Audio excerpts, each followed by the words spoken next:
बड़ी खबर इस वक्त पश्चिम बंगाल से आ रही है, जहां सिग्नेचर केस में सीआईडी ने शिकंजा कसना शुरू कर दिया है।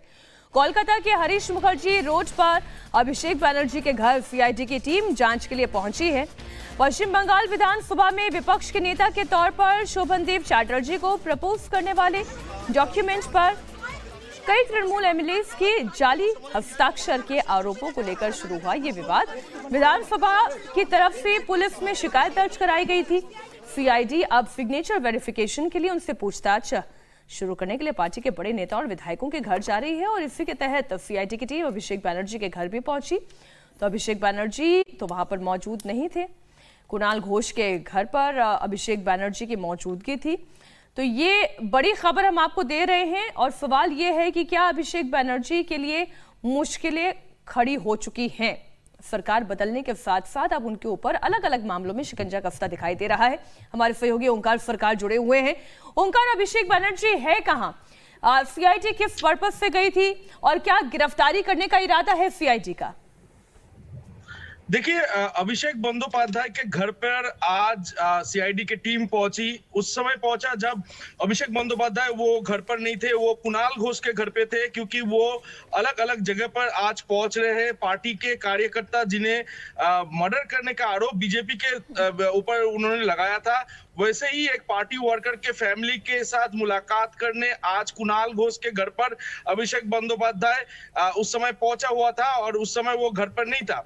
तो उसके बाद कुणाल घोष के घर से वो इस वक्त जो खबर मिल पा रहा है कि कालीघाट में दूसरा जो घर है अभिषेक बंदोपाध्याय का, उस जगह पर सीआईडी का टीम इस वक्त पहुंचा हुआ है और अभिषेक बंदोपाध्याय भी कुछ देर पहले घर पर वो वापस आए कुणाल घोष के घर से।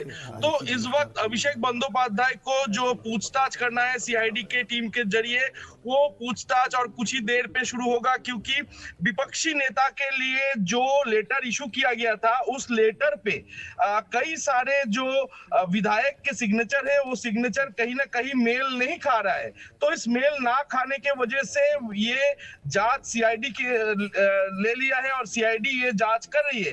अलग अलग समय पे सुदीप बंदोपाध्याय के पत्नी उनके घर पे, नयना बंदोपाध्याय के घर पे भी सीआईडी कुछ दिन पहले पहुंचा हुआ था इसी कांड को लेकर। अब अभिषेक बंदोपाध्याय जो कि जनरल सेक्रेटरी है तृणमूल कांग्रेस के, उनके घर पर सीआईडी की टीम पहुंची है और कुछ ही देर में ये अभिषेक बंदोपाध्याय से पूछताछ भी किया जाएगा, क्योंकि सीआईडी की टीम सबसे पहले तो शांति निकेतन के जो घर है उनका, यानी कि हरीश मुखर्जी रोड पर जो घर है उसी घर पे पहुंचा था। तब अभिषेक बंदोपाध्याय घर पर उपस्थित नहीं थे, वो कुणाल घोष के घर पे थे। उस वक्त वो विश्वजीत पट्टनायक जो कि 4 तारीख के जिनका मौत हो गया था और मौत होने के जिम्मेदार। ओंकार एक बात बताएं कि सीआईडी का अब नेक्स्ट कोर्स ऑफ एक्शन क्या है, वो क्या करेगी? देखिए, सीआईडी की टीम से तरफ से ये जांच पड़ताल किया जा रहा है। जो लेटर इशू किया गया था उस लेटर में काफी सारे विधायकों का सिग्नेचर है, उस सिग्नेचर में काफी सारे विधायकों का सिग्नेचर मेल नहीं खा रहा है। तो इस मेल ना खाने के वजह से ही ये जांच पड़ताल किया जा रहा है। अलग अलग समय पे पूछताछ भी किया जा रहा है। तो जनरल सेक्रेटरी के तौर पे ये लिखा गया है चिट्ठी अभिषेक बंदोपाध्याय। ठीक, ओंकार आप बने रहे हमारे साथ। वहां पर इस वक्त मीडिया जो सीआईडी के अधिकारी से पूछ रही है, जरा सुन लेते हैं। अभिषेक बंदोपाध्याय संगे तारा सीआईडी टीम দেখা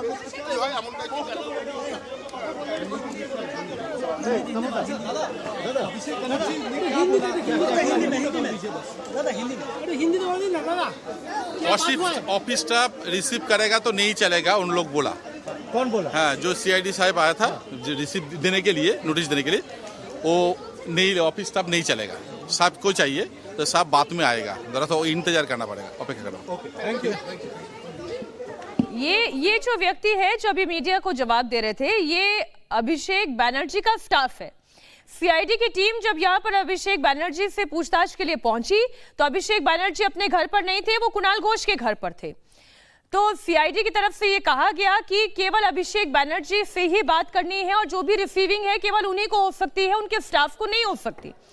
तो इसलिए सीआईडी की टीम फिर यहां से चली गई। अब आप देखें, ये वो घर है, ये अभिषेक बनर्जी का वो किला है जो सबसे मजबूत किला था। आज से 4 महीने पहले अगर आप ये कहते हैं कि क्या यहां पर सीआईडी की टीम आ सकती थी, क्या अभिषेक बनर्जी के ऊपर कानूनी शिकंजा कसा जा सकता था, क्या ममता राज में ये पॉसिबल था? तो ये नहीं था। लेकिन अब ये कानूनी कार्रवाई है जो हो रही है और इसकी तस्वीर आपके सामने है। रागी जी, देखिए, निज़ाम बदला है और इसमें तो कोई दो नहीं है कि निज़ाम बदला है तो तस्वीरें भी बदलेंगी। और ये सभी लोग कहते थे कि पश्चिम बंगाल के अंदर यदि सही कोई गुंडा है या मठाधीश, उसका हम कह सकते हैं गुंडों का मठाधीश, या तो वो अभिषेक बनर्जी के लिए कहा जाता था। चाहे वो जहांगीर शेख हो, चाहे वो जितने भी वहाँ उत्पात मचे हैं वो सब उनका डायमंड हार्बर मॉडल का जो करता धरता अभिषेक बनर्जी है। जब आप गिरोह के सरदार पर हाथ रख देते हैं तो आधा काम वहीं से निपट जाता है। आप किनारे को मैं पहले पकड़ लूं। आपने कहा जब गिरोह के सरदार पर आप हाथ रख लेते हो तो फिर पूरा गिरोह जो है वो तितर बितर होने लगता है।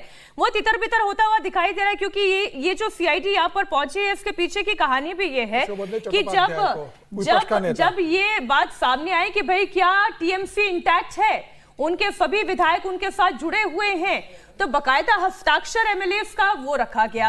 और जब उसकी जांच हुई तब ये पता चला कि भाई कई सारे हस्ताक्षर तो इसमें फेक हैं। तो कहानी वहां से शुरू हुई, तो तितर बितर तो होना शुरू हो गई। मामला ये था कि 19 मई को इनकी बैठक हुई थी शोभनदेव भट्टाचार्य को चट्टोपाध्याय को लेकर एलओपी बनाने के लिए। ममता बनर्जी ने उनका नाम प्रस्तावित किया और उसमें बैठक में कई विधायक नहीं आए थे जो पार्टी से नाराज थे। तो कई अभिषेक बनर्जी ने उन विधायकों के सिग्नेचर्स फर्जी करवा दिए कि बाहर ये मैसेज न जाए, सबको ये लगे कि पूरी पार्टी एकजुट है, और 80 एमएलए के उसके अंदर साइन करवा दिए गए, जबकि 25 एमएलए उस दिन अनुपस्थित थे। तो वो झूठे साइन होकर उन्होंने शिकायत दर्ज की कि हम तो थे नहीं, हमारी साइन किसने वहां पर करा। तो ये उसकी जांच सीआईडी कर रही है। मतलब कितना बड़ा फर्जीवाड़ा है कि आप विपक्ष के नेता के लिए जिसकी नियुक्ति कर रहे हो उसके नाम पर फर्जीवाड़ा साइन कर आप दे रहे हो। ये बताता है कि इस पार्टी के अंदर कितना बड़ा फर्जीवाड़ा चलता रहा है। और मुझे तो ये भी खबर मतलब आ रही है बंगाल से कि चुनाव आयोग में जो डॉक्यूमेंट सबमिट होते हैं, पार्टी की बैठकों के, विधायक दल की बैठक हुई, पार्टी का राष्ट्रीय अधिवेशन हुआ, वो सारे डॉक्यूमेंट भी फर्जी साइन करके उन्होंने चुनाव आयोग के अंदर सबमिट करे टीएमसी ने। अगर चुनाव आयोग उसकी जांच करता है तो मुझे लग रहा है इस पार्टी का जो लाइसेंस है वो भी, पंजीकरण भी सस्पेंड हो सकता है। इतनी फर्जीवाड़ी करना मतलब पूरे पार्टी फर्जी की पार्टी है ये। देखिए, उसमें फ़ायदा बहुत अच्छा है क्योंकि शुभेंदु अधिकारी जो हैं वो मुख्यमंत्री हैं और शुभेंदु अधिकारी ममता जी के बहुत करीबी रह चुके हैं। एक ढंग से कहिए तो पार्टी के अंदर नंबर 2 जो पोजीशन था अभिषेक बनर्जी के आने से पहले उन्हीं का था, वो उन्हीं का था।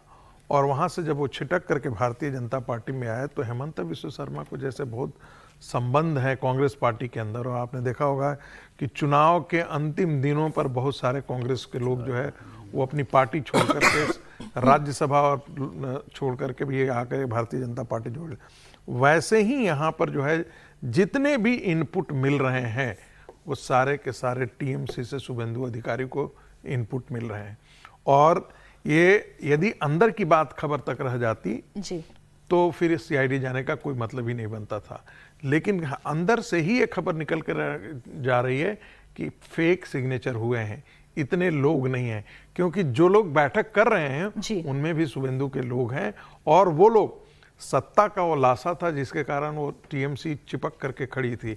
अब वो सत्ता का लाशा हट गया है और जिस प्रकार का मैंडेट भारतीय जनता पार्टी को मिला है जिसमें दूर दूर तक संभावनाएं नहीं दिख रही हैं, वैसी स्थिति में टीएमसी का बिखरना मुझे लगता है कि एक आवश्यक सा दिख रहा है। लग रहा है कि ये तो होना ही है, अवश्यम भावी सा दिख रहा है। दूसरी बात, जो लोकसभा के सदस्य हैं और राज्यसभा के सदस्य, पार्लियामेंट्री बोर्ड में डिफेक्शन न हो या स्प्लिट न हो, मुझे इसकी पूरी संभावनाएं दिख रही है कि ये होने वाला है।